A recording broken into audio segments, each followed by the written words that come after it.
تازہ ترین ویڈیوز کے لیے چینل کو سبسکرائب کر کے بیل آئیکن اور آل نوٹیفیکیشن پر کلک کریں تاکہ آپ کو ملے ہر اپڈیٹ سب سے پہلے۔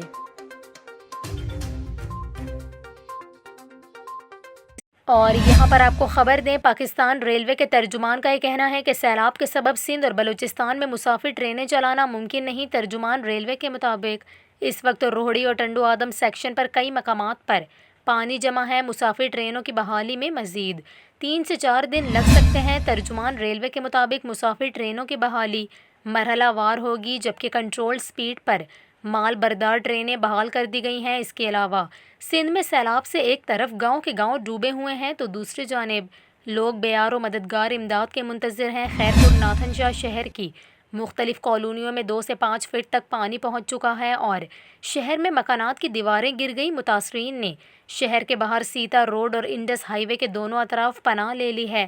دوسری جانب متاثرہ علاقوں میں ہیضے اور ڈائریا کے امراض پھوٹ پڑے ہیں۔